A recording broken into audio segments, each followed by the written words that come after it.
Hey everyone, Robot here. In this video we'll go over all you need to know to play the game map effectively and efficiently as Survivor. The game is the only map in the Gideon Meat Plant realm, and it's a completely indoor map. We'll cover how to find your way around the map, how to find gens easily, how to find the exit gates, and the strongest tiles to loop. It took me a bit of time to put this guide together since the map got kill switched and wasn't available to play, even in custom matches. But we recently got it back, so let's get into it.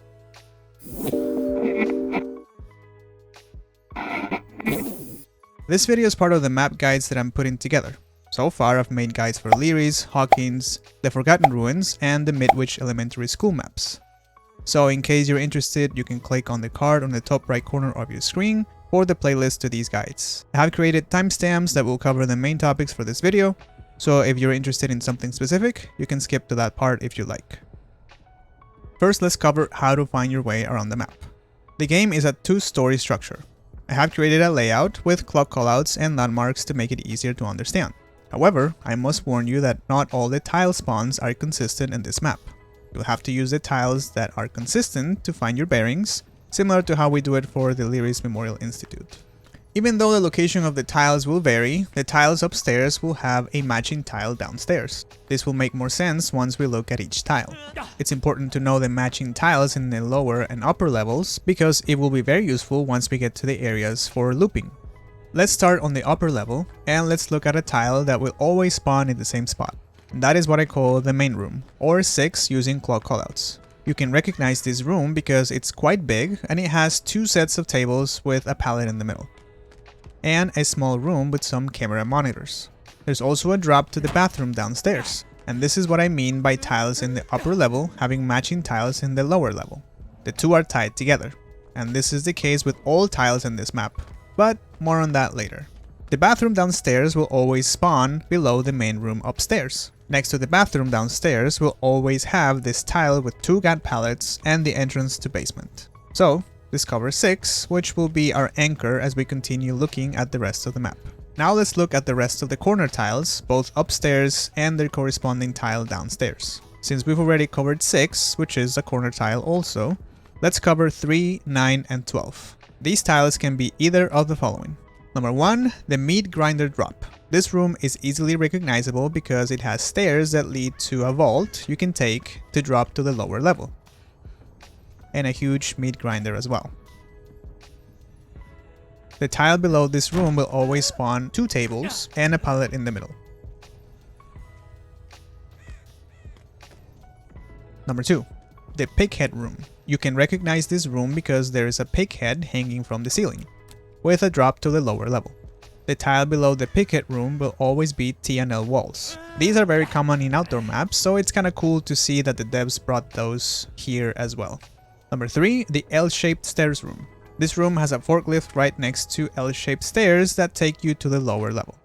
The tile below this one has some lockers and 2 small aisles that have a GAT pallet as well.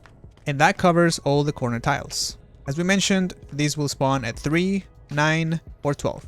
From there, the rest of the map is like Forrest Gump, one set. My mom always said life was like a box of chocolates. You never know what you're gonna get. We'll quickly go over the tiles that spawn in the rest of the map. We'll continue looking at the upper level and its corresponding tile in the lower level. Number 1, we have this tile with some storage shelves and containers. This tile spawns right next to one of the exit gates, so there is some consistency to the inconsistency. Right below this tile we'll always see a GAT pallet, but there's a caveat here. This GAT pallet leads nowhere unless the door here is open. Sometimes there's no door here, so it's fine, but we'll talk more about this later. The point here is that these 2 tiles will always spawn together on top and bottom. Number 2, here we have more storage shelves and containers, but there's also a forklift. This also spawns next to one of the exit gates. Right below this room, we have a tile with a GAT pallet in between 2 boxes. There's no option to have steel doors here blocking the GAT pallet, so this is a good pallet to run if you know where to find it. But now you know how to find it because you're just watching this video. So if you want to know more things about DBD and you haven't subscribed to this channel, go ahead and take a moment to click that subscribe button so that you get more notifications of when I upload more videos. Number 3, we have the room with 4 industrial meat grinders. Now, the game technically calls these machines meat processors, but there's another room that we'll run into that has other machines that the game also calls meat processors. So to distinguish the two, we'll call the ones in this room meat grinders, and the ones on the other room meat processors. Sorry, a little confusing, but I had to find a way to distinguish the two. So let's call this room the meat grinder room. Very creative, huh? Right below this room we'll always have the coal room, which is easily recognizable because it looks like it's coal in there. Number 4, we have the meat processors room. You can tell these are a bit different than the ones we just looked at. The room that spawns below this one just has a filler pallet, similar to filler pallets between rocks in outdoor maps.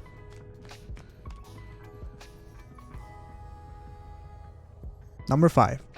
I don't really have a name for this room, but you can recognize it by the shelves and boxes arrangement next to stairs that lead to the lower floor. The aisles surrounding the stairs on the lower level don't spawn any pallets. Number 6. Here we have the mannequin room, which spawns with, you guessed it, a bunch of mannequins. This room also has stairs going down to the lower floor, with an aisle that wraps around the stairs with even more mannequins. And sometimes you find a pallet here as well, but not in every map variation. More on this later. Number 7. The workbench room. This room has a drop to the lower level and a workbench in the middle with some tools on it. Nothing else here, just the drop, and the drop below has a jungle gym, similar to the ones in outdoor maps. Number 8, we have the 3-shelf storage room. I don't have a name for this room either, so 3 shelves room it is. Right below this tile we have what I call the incinerator room.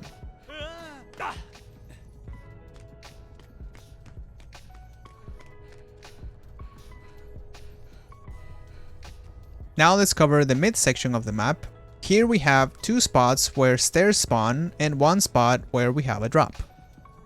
These don't always spawn in the same place, but they all have matching tiles downstairs. And there is a way to distinguish the 2 sets of stairs as well. One set of stairs has some cylinders next to them, and the other set of stairs has containers instead of cylinders. This isn't really all that relevant, it's just a way for you to distinguish the 2. Sometimes pallets spawn at the bottom of the stairs, but not in every map variation.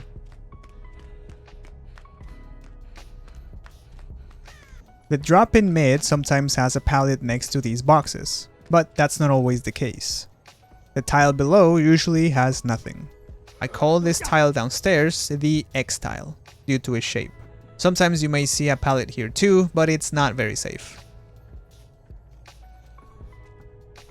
And last we have the mid shelves. These will sometimes have a pallet in between, but not always. And the matching tile below is a pallet gym, similar to the ones in outdoor maps.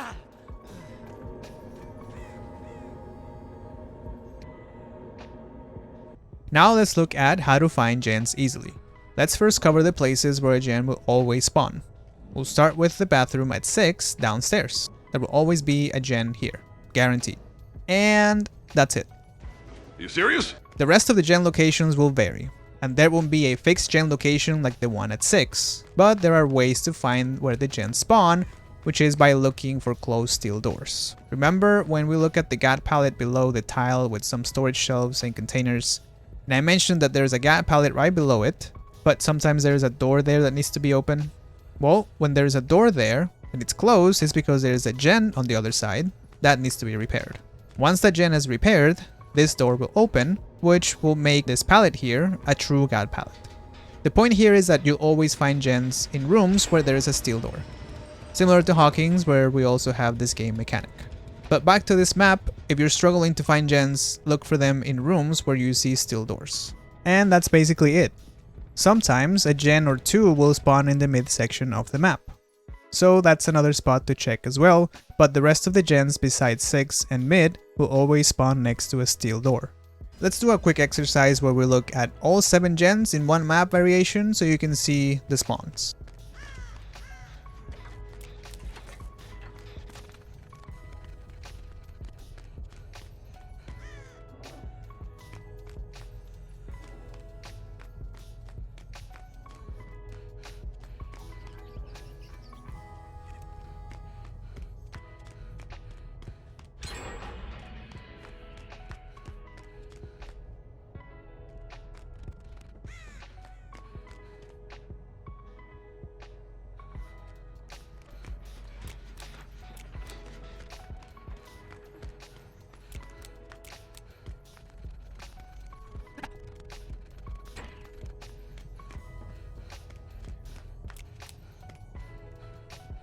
Now let's talk about how to find the exit gates.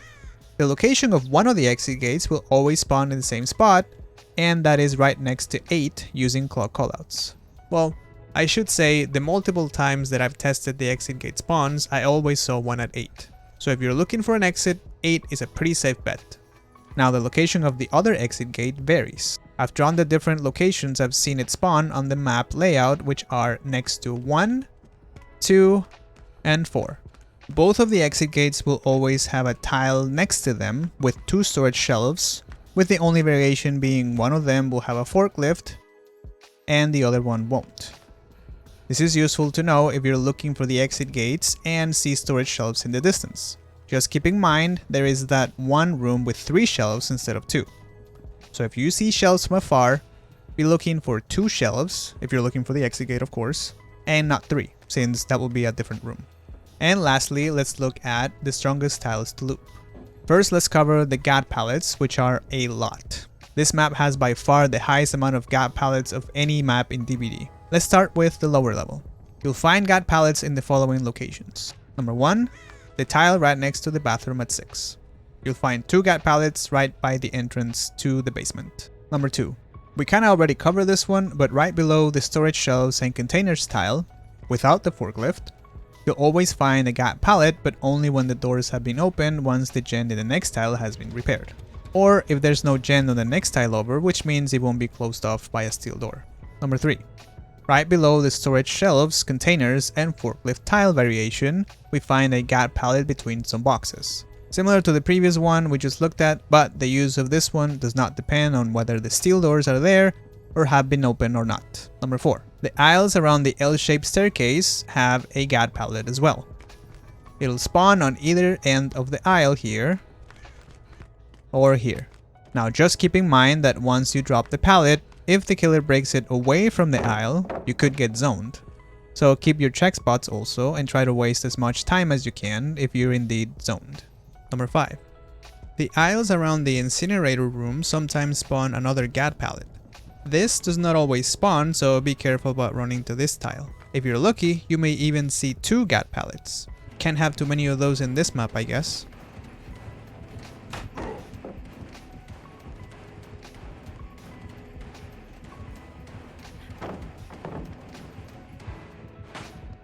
Number 6. A GAT pallet may spawn in the aisles surrounding the stairs below the mannequin room.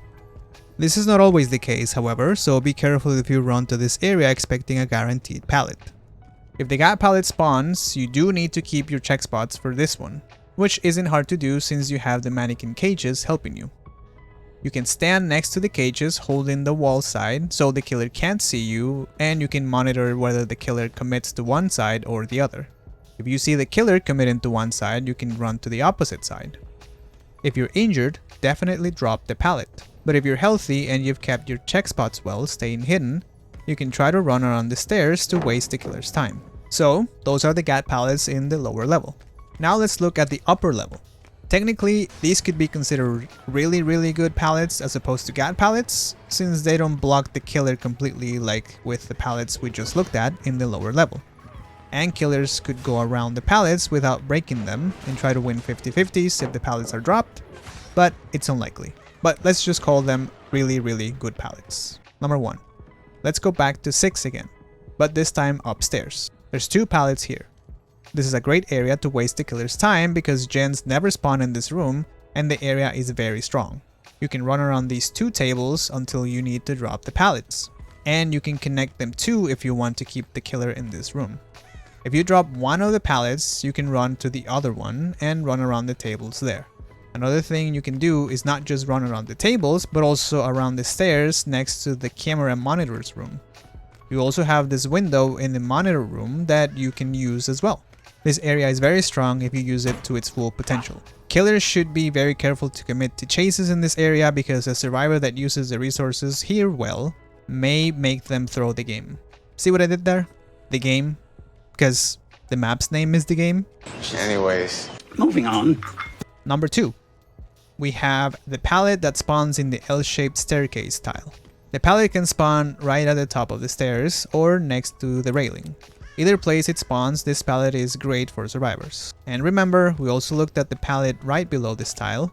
So if you use the pallet up here, then go downstairs, you can use the pallet in the aisle around the stairs, which is a GAD pallet, and waste even more time. Another reason to memorize how these tiles spawn together. Now let's cover other areas upstairs to loop as well. Number 1. The room I don't have a name for, but recognizable by the shelves next to stairs and boxes on pallets. This is a fun one to run. The pallet here doesn't always spawn, only in some map variations. However, when it does spawn, you have these boxes that let you see the killer when you run around them, and you can change direction if you see the killer double back. You also have these shelves you can run around as well. It's a good tile with a lot of visibility. Number 2, let's look at the pighead room. Here we have a pallet that, when used away from the wall, will make you drop to the TNL walls down below. If you drop the pallet too early and drop down, the killer may have time to go around and drop on the opposite side of the pallet. If you don't have balanced landing, the killer may catch up to you before you're able to vault either of the TNL windows. So play it as best as you can. There's a way to hold the killer, however, but you need to be healthy to do this or use an endurance perk like Dead Hard. The way to do this is you crouch next to the pallet on the drop side and wait for the killer to hit you with a basic attack. Once that happens, they'll be on the drop side as well.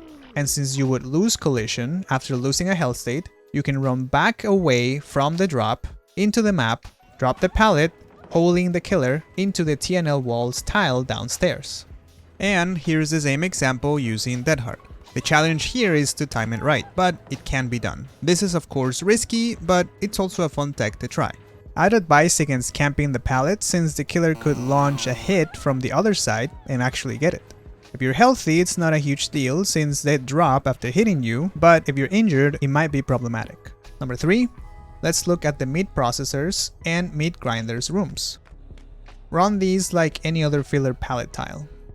I've always seen a pallet in the meat grinders room, but the meat processors room sometimes doesn't spawn a pallet. Regardless, if the pallets do spawn, the meat processor's pallet does have a long side, so it's a little safer than the meat grinders room. But both aren't that safe anyway. Pre-dropping, especially the pallet in the meat grinders room, is not a bad idea, especially if you're injured. The one in the meat processor's room can last you a bit longer with that long side. So do the best that you can, but I would say don't go out of your way to try to preserve these pallets. Number 4, the workbench room. This room usually has nothing other than the drop, but a pallet does spawn sometimes.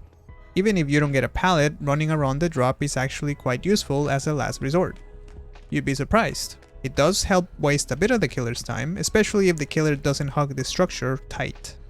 Number 5. Let's look at the rooms that have shelves and containers. These are the 3-shelf room and the 2-shelf rooms next to the exit gates. None of these are guaranteed to spawn a pallet.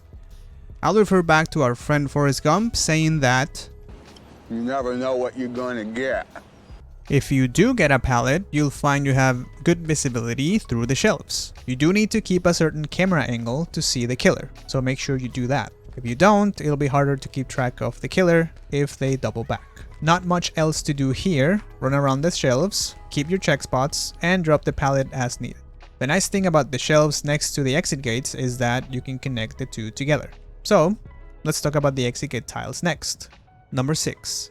The exit tiles are decent. I'd say the best out of the two is the one with the single van in the middle. The pallet here can help you waste some time if you play it right by trying to force the killer to break the pallet from the exit gate side, giving you the rest of the map to continue the chase. And since we have a little step here as well, the killer has to break the pallet, giving you even more time to gain distance.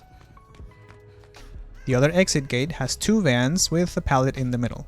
The pallet in the exit gate tile with 2 vans doesn't give you good visibility since the vans are tall and you can't see above them. So the best thing to do is try to keep your check spots at either end of the vans without showing yourself to the killer. The downside to these tiles is that the killer may zone you if they break the pallet away from the exit gates, so keep this in mind as well. You can come to these tiles if you're trying to keep the killer away from areas of the map with gen progress, similar to the tile at 6. though of course these tiles aren't nearly as good as 6. Something else to note is that the drop on the single van tile does not trigger balance landing, but the one with the 2 vans does, since it's a bit higher. Now let's go back downstairs and cover the rest of the tiles we didn't cover when we talked about GAT pallets. Number 1. Let's start with the X tile. If a pallet does spawn here, the best way to use it would be to pre-drop and continue running if you have some distance away from the killer to force them to run around it. This might help you reach a safer area. Other than that, if you feel like you don't have enough distance to make it somewhere else, don't even drop the pallet. The killer might think you'll drop it and run around anyway, so that may give you some time to reach another area.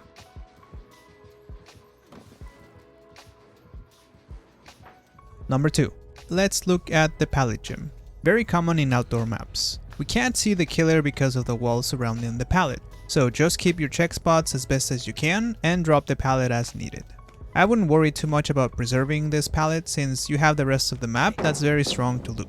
If you have a chance, you could even mind game the killer into thinking you'll play the pallet, but just leave altogether if you see the killer trying to play it. Number 3. We have the filler pallet. Also common in outdoor maps, but just in a different variation. Typically you would see a pallet like this between rocks in an outdoor map. Not super safe either, so I wouldn't worry too much about preserving this pallet either. Keep your check spots, but keep in mind your reaction time needs to be really good if you're trying to play the structure. This might also be better utilized as a transition pallet, similar to what I mentioned with the pallet gym, by running through it and trying to reach a better area to loop. Number 4, let's cover the room right below the meat grinder drop. The pallet here is pretty good.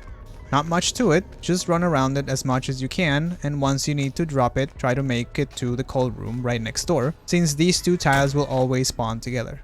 No pallets in the cold room, but there is a good window you can use. Sometimes there will be a steel door blocking you to continue running away from the cold room after you vault the window, because there is a gen next door that hasn't been repaired. If you get zoned here, try to keep your check spots to see if the killer is coming from either aisle around the room. I also want to point out that you can get a fast vault running from the door side, from the inside, to the window, even though it's a bit tight. Hit the corner of the window instead of trying to line up straight right in front of it. It might take a bit of practice, but you'll get it in no time once you try it a few times. This is also useful for other tight vault spaces in other maps, so it's good to learn it. Number 5. We have the jungle gym, which as we saw always spawns below the workbench room. One thing I want to point out is the long wall without a window has a little indentation that, if you're not used to it, may get you stuck if you're hugging the wall while running away from the killer. So keep this in mind so you don't give the killer a chance to catch up to you. Also, there are 2 variations of this jungle gym, so the window spawns here or here. Just approach it like any other jungle gym in outdoor maps. Try to use the window as much as you can and drop the pallet as you need it. Now let's cover mid. Number 1. We have the stairs. Pallet spawns around the stairs vary. I've seen spawns where you have a pallet upstairs and also one downstairs, and in this same map variation, the other set of stairs doesn't spawn any pallets at all. Also, I've seen a pallet upstairs and no pallet downstairs. It seems the map tile randomizer tries to balance things out when defining which areas get pallets and which don't. Regardless, it's good to know you may find some resources around the stairs in mid. Number 2. Still in mid, we have a tile with boxes and a forklift. A pallet spawns here sometimes, not every time. When it does spawn, it's a great pallet to run around with great visibility running around the boxes and decent visibility around the forklift. As with other drops in the map, don't drop unless you have balanced landing, since the X tile downstairs that we looked at earlier has nothing other than a very unsafe pallet. And that is just sometimes, because sometimes that pallet doesn't even spawn. Number 3. Mid also has some shelves in one of the tiles with a pallet in between. But same theme, a pallet doesn't always spawn here. When you do get the pallet, similar to the other tiles with shelves, move your camera angles to keep an eye on the killer as you run around it, and drop the pallet as needed. And that covers all the tiles. Knowing all the GAT pallet locations is super useful, but also knowing how to connect the tiles. Let me show you a couple of examples I recorded while playing public matches to see how strong this map is when you connect many of these strong tiles. In one of these, I did have windows of opportunity equipped, which made things easier for me. But with the guide in this video to learn the map layout, it's easier to find safe areas. Now let's see the examples.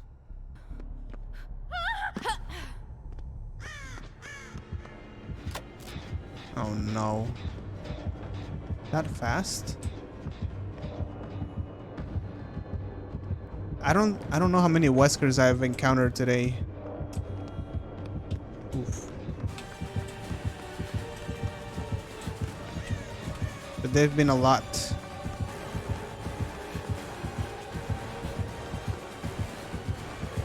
It's been too many Weskers.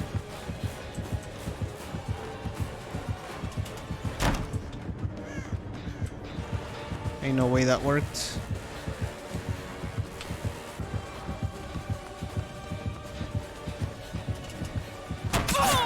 I didn't want to give him a chance to use his power.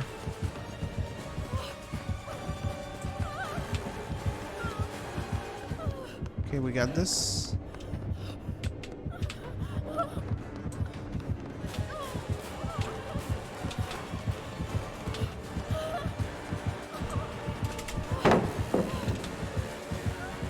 Oh wow. Okay, where do we go? Where do we go? Where do we go? I think I can go around into here. Yeah. That's good. That's good. He runs this way. I don't get another one there. I'm gonna have to go here.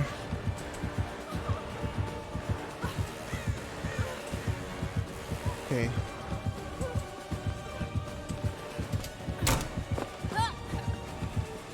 I'm gonna have to give this to him too.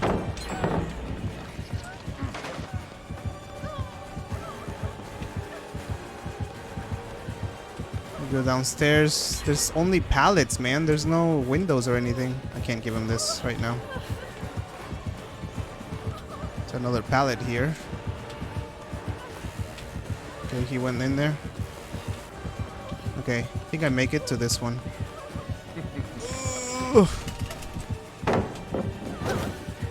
I did it.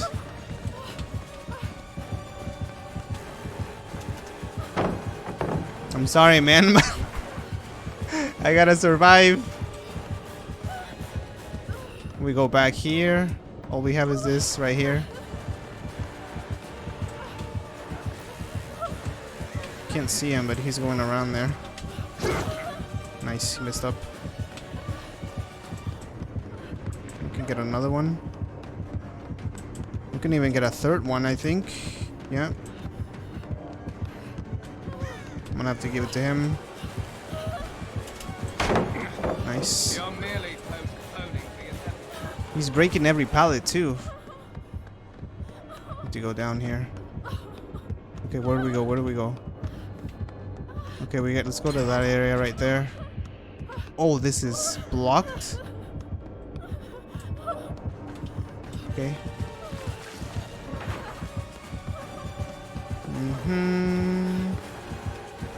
If I go there, this is my death right here. An LT.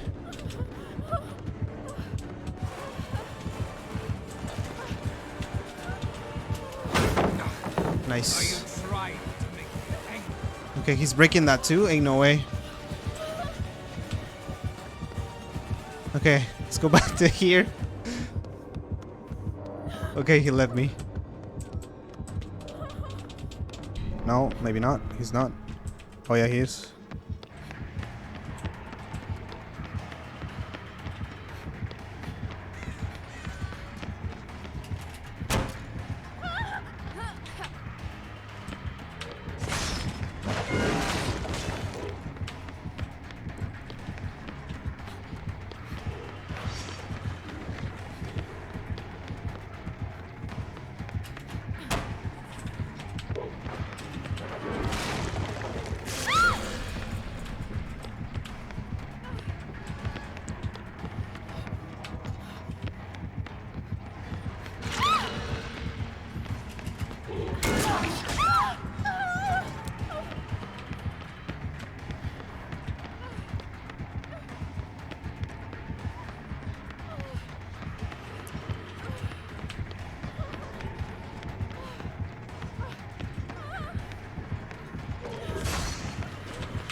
Dead. Dead.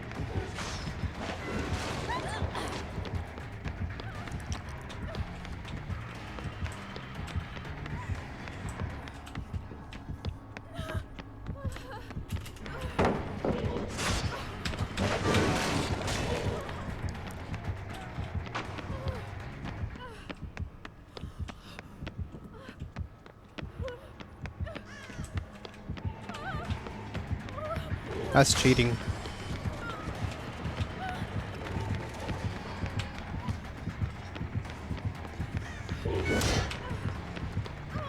Swingers in your area.